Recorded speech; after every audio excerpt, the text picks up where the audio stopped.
ثانیہ نہیں جا سکتی وہاں۔ فوزیہ ماں ہونے کے ناطے زمان کے غصے سے کم ہی ڈرتی تھی۔ کیوں؟ اب یہ کیوں نہیں جا سکتی؟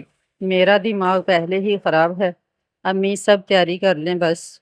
وہ فیصلہ سناتا اٹھ کھڑا ہوا۔ بہرحال ان کا خاندان ایسا تھا جہاں مرد فیصلے کیا کرتے تھے۔ اخلاق شاہ کچھ سمجھ رہے تھے کچھ نہیں۔ کیا ہوا پتر؟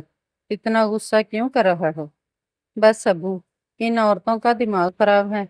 ہم لوگ کمانے میں پورے ہیں اور یہ گھر فارغ بیٹھ کر صرف لڑنے کی باتیں سوچتی ہوں کہ اس سے کب ناراض ہونا، کب راضی ہونا ہے۔ اب نہیں ہونے دوں گا میں کچھ بھی غلط۔ اگر مجھے بیچ کی کوئی بات پتہ چلی جو مجھ سے چھپائی ہے تو یقین کر لیں میں چلا جاؤں گا یہاں سے۔ اور وہ ایسا کر بھی جاتا۔ فوزیہ کو شک ہوا کہ وہ باخبر ہے منور کے رشتے سے۔ اگر نہ بتاتی تو بیٹے سے ہاتھ دھونے پڑتے۔ وہ کشمکش میں تھی اور ڈر بھی گئی تھی۔ پہلے ہی ذوالفقار اسی ضد میں بیوی کو لے کر الگ ہو گیا تھا۔ اب سب تیاری کریں اور کوئی ایک لفظ نہ بولے۔ وہ دل میں جھنجھلا گیا۔ ابھی تک رشتے والی بات کھلی نہیں تھی۔ ثانیہ، اس نے بت بنی ثانیہ کو پکارا۔ تم لوگ سب تیاری کر لو، پیسے چاہیے ہیں تو بتانا۔ جی ٹھیک ہے۔ تم نہیں جاؤ گی؟ فوزیہ کا جلال بھی لوٹ آیا۔ اب بتائیں کیوں؟ آج میں وجہ جانے بغیر نہیں ہلوں گا۔ منور کا رشتہ ڈالا ہے بلقیس نے، اس لیے اب یہ جاتی اچھی لگے گی؟ فوزیہ نے آخر کہہ ہی دیا جو زمان سننا چاہتا تھا۔ روحی اور سائرہ تلملا گئیں۔ ثانیہ کو کمرے میں جانا مناسب لگا سو وہ چلی گئی۔ اچھا، کب ڈالا؟ وہ انجان بنا۔ بس ایسے ہی اس نے بات کی مجھ سے کہ وہ لوگ رشتہ کرنا چاہتے ہیں اور آپ نے مجھے بتانا بھی گوارا نہیں کیا۔ تم تو جانتے ہو ذمی، تمہاری بہنیں شادی نہیں کرنا چاہتی جیسے تمہاری پھوپھیوں نے نہیں کی۔ ہاں جی، ان کے دماغ میں خناس ہے، گناہ ہے ان کے نزدیک شادی کرنا۔ امی، آپ لوگوں نے پھر کیوں شادی کی؟ تمہیں شرم نہیں آتی اس طرح کی باتیں کرتے ہوئے؟ اب روحی کے لیے اور برداشت کرنا ناممکن تھا۔ جس طرح کی باتیں؟ شادی کی باتیں؟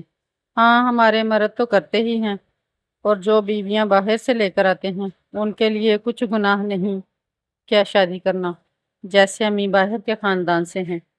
ان میں اور ہم میں فرق ہے۔ یہ کون سی کتاب میں لکھا ہے کہ آپ کے لیے شادی حرام ہے؟ یہ صرف کچھ بزرگ عورتوں کی اپنی بنائی ہوئی باتیں ہیں، اور نسلیں تباہ کر دی انہوں نے ہماری۔ تمہیں تو شرم ہی نہیں۔ روحی کو جواب نہ سوجا تو اٹھ کر چلی گئی۔ زمان کو ویسے بھی صرف امی کے منہ سے یہ سننا تھا۔ وہ فوزیہ کی طرف پلٹا۔ تو یہ وجہ تھی آپ لوگوں کے نہ جانے کی؟ جیسے آدھا خاندان ناراض ہے، کیا اسی وجہ سے؟ فوزیہ بدک گئی۔ اب سب ایسے تو ناراض نہیں ہوئے ہیں؟ کیوں امی؟ وہی گھر ناراض ہیں جن کے گھر میں لڑکے ہیں، اور ان سے ہماری لڑکیوں کے رشتے ہو سکتے تھے۔ جرا شدید تھی۔ فوزیہ گھبرا گئیں۔ وہ گھر میں رہنے والی خاتون تھی، لفظوں کو گھمانا پھرانا نہیں جانتی تھی۔ مجھے پتہ ہی نہیں چلا کہ میں اتنی کوشش کرتا رہا اپنی بہنوں کی شادی کے لیے، اور آپ سب مل کر میری کوششوں کو ناکام بناتی رہی ہیں۔ کیوں؟ ایسا نہیں ہے، تمہیں کسی نے ورغلا دیا ہے۔ بس امی، اب مان جائیں کہ ایسا ہی ہے۔ میری آنکھیں ہی دیر سے کھلی ہیں۔ میں نے آپ لوگوں کو شروع سے ہی کہہ رکھا ہے کہ میں اپنی بہنوں کو بٹھا کر نہیں رکھوں گا۔ میرے سامنے تو آپ نے میری ہاں میں ہاں ملائی تھی۔ وہ نہیں کرنا چاہتی تو میں کیا کروں؟ زبردستی کرو گے کیا؟ فوزیہ جھنجھلا گئی۔ کیسے ٹھنڈا کروں اسے؟ یہ تربیت کی ہے آپ نے؟ آپ کو تو پتا تھا سب کے کیا سوچ ہے۔ پھوپھیوں کی آپ کو اپنی بیٹیوں کی تربیت کرنا تھی، انہیں صحیح اور غلط بتانا تھا، بیٹیوں کی تربیت کرنا تھی۔ اس کا تانا فوزیہ کے دل پہ لگا۔ میں تو ابھی خود تربیت کرنے کے لائق تھی، بابا نے پکڑ کر شادی کر دی، میں تو خود بچی تھی۔ میری تو اپنی تربیت سسرال میں آ کر ہوئی، میری کیا مجال تھی کہ میں کچھ کرتی؟ فوزیہ کی آواز دکھ سے بوجھل ہو گئی۔ ہاں، پہلے پھوپھیوں نے تربیت کی اور اب بیٹیاں کر رہی ہیں۔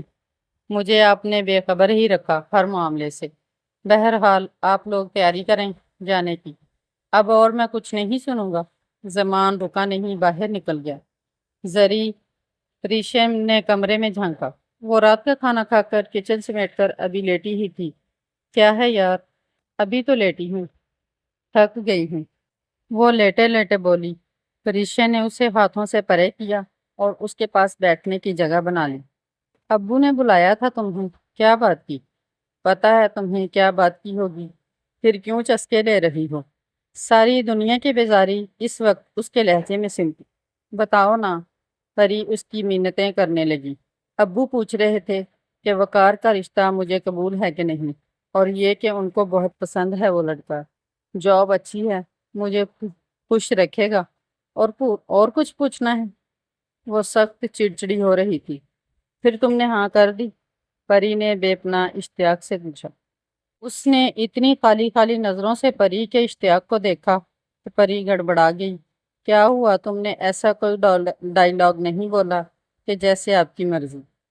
نہیں، میں نے ابو سے تھوڑے دن مانگے ہیں سونے کے لیے۔ اس نے یہ کہہ کر چادر سر تک اوڑھ لی، جس کا مطلب تھا کہ دفع ہو جاؤ اب۔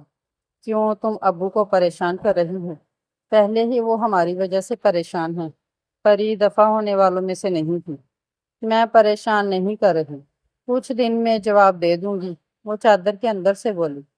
اور اگر زمان کے والدین آ گئے تو پھر وقار کی بات تم سے طے کر دیں گے۔ پری اچھل پڑی۔ کیا کیا؟ دادی اماں نہ بنو، وہ پسند تمہیں کرے اور رشتہ میرا دو؟ واہ واہ، کیا دیالو ہے میری بہن۔ کیا یار، رشتہ آیا ہے، کون سا وقار نے خود بھیجا ہے؟ میرا ہو یا تمہارا کیا فرق پڑتا ہے؟ اس کی آواز چادر میں سے آ رہی تھی۔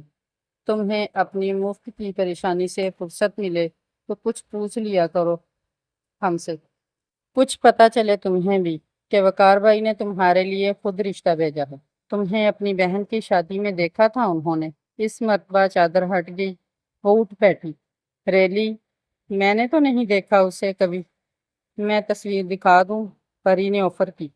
نہیں، پر تمہیں کس نے بتایا کہ اس نے خود رشتہ بھیجا ہے؟ بس تمہاری خاطر میں نے اس کا انٹرویو خود لیا ہے، پری نے گردن اکڑا کر کہا۔ وہ تم آفس میں تھیں، کل وہ لوگ آئے تھے، وقار بھائی بھی ساتھ تھے، امی نے تمہیں بتایا تھا، پر تم نے توجہ سے نہیں سنا۔ انہوں نے کہا کہ وہ تم سے بات کرنا چاہتے ہیں، پر میں نے فی الحال تمہارا نمبر نہیں دیا، پہلے تم فیصلہ کر لو، ایسی سڑی ہوئی باتیں کرو گی تو وہ خود ہی انکار کر دیں گے۔ پری نے ایسا منہ بنایا کہ زری کو ہنسی آ گئی۔ میں فیصلہ کر لوں گی کچھ دنوں میں، پر میں وقار کو دھوکہ نہیں دینا چاہتی۔ زری پھر سے اداس ہو گئی۔ کس نے کہا تھا کہ دل لگاؤ؟ بھائی اپن تو اسی سے دل لگائے گا جسے ابو باندھ دیں گے، پری مسخرے پن سے بولی۔ تم ٹھیک کہہ رہی ہو، زری نے تائید کی۔ اچھا سنو تو، وقار بھائی تمہاری شان میں کیا کیا کہہ رہے تھے؟ پری اس کا دھیان بٹانے لگی اور اس نے اپنا دھیان بٹنے دیا۔ تھک گئی تھی سوچ سوچ کر، اسی لیے پری کی باتوں میں پناہ لینے لگی۔ ثانیہ اپنی سوچوں میں گم بیٹھی تھی۔ دانیہ اپنا اسائنمنٹ بنا رہی تھی اور گاہے بگاہے ثانیہ پر نظر ڈال دیتی۔ بہت دیر گزر گئی تو اس نے ثانیہ کو پکارا۔ ثانیہ؟ ہوں۔ ثانیہ چونکی، کہاں گم ہو؟ وہ پین کا ڈھکن بند کرتے ہوئے بولی۔ کہیں نہیں، بس سوچ رہی ہوں کہ ہم لوگوں کی زندگی عجیب کیوں ہے۔ یاسیت ٹپک رہی تھی اس کے ہر انداز سے۔ ہم چاہے تو یہ ٹھیک بھی ہو سکتی ہے۔ وہ اسے جانچ رہی تھی۔ تم اس دن بھی ایسی ہی باتیں کر رہی تھی۔ تم ایسا چاہتی ہو کہ ہم شادی کر لیں؟ ہاں، دانیہ نے قطعی لہجے میں کہا۔ میں تمہیں اس دن یہی کہہ رہی تھی کہ کسی کتاب میں نہیں لکھا کہ ہم لوگ شادی نہیں کر سکتے۔ آپا کہتی ہیں کہ کتابیں غلط ہیں، ایسی باتیں غلط قسم کے ملاؤں نے لکھی ہیں۔ ثانیہ نے روحی کا قول دہرایا۔ تھوف ہے تم پر ثانیہ، اور تمہاری پڑھائی پر بھی۔ آپا نے کون سی کتابیں پڑھی ہیں؟ کون سی فقہ کی کتابیں پڑھی ہیں؟ ہماری نسلوں میں عورتوں کو تعلیم دی ہی نہیں گئی۔ ہماری دادی پر دادی نے کچھ نہیں پڑھا، بس گھر گرستی کی جو سنا لیا وہی تعلیم تھی۔ کیا صحیح کیا غلط؟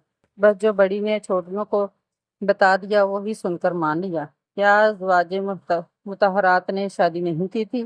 کیا ہمارے نبی صلی اللہ علیہ وآلہ وسلم کی بیٹیوں نے شادی نہیں کی تھی؟ کیا ہم ان سے زیادہ پاک ہیں؟ استغفر اللہ۔ یکدم روحی کمرے میں داخل ہوئی۔ ثانیہ گھبرا گئی۔ دانیہ البتہ سر جھکا کر لکھنے لگی۔ یہ کیا اول فول بول رہی تھی؟ روحی کی مخاطب ثانیہ تھی۔ میں یہ کہہ رہی تھی کہ بی بی فاطمہ نے بھی تو شادی کی تھی، کیا ہم لوگ زیادہ پاک ہیں؟ دانیہ نے سوال کیا۔ توبہ کرو، کیسی ہستی ہیں وہ، ہمارا ان سے کیا مقابلہ؟ روحی نے کانوں کو ہاتھ لگائے۔ تو پھر بتائیں نہ ہم لوگوں کے لیے جرم کیوں ہے شادی؟ ان کے ہم سفر بھی تو حضرت علی تھے، ہے کوئی ان جیسا بھی؟ روحی نے عجیب منطق پیش کی۔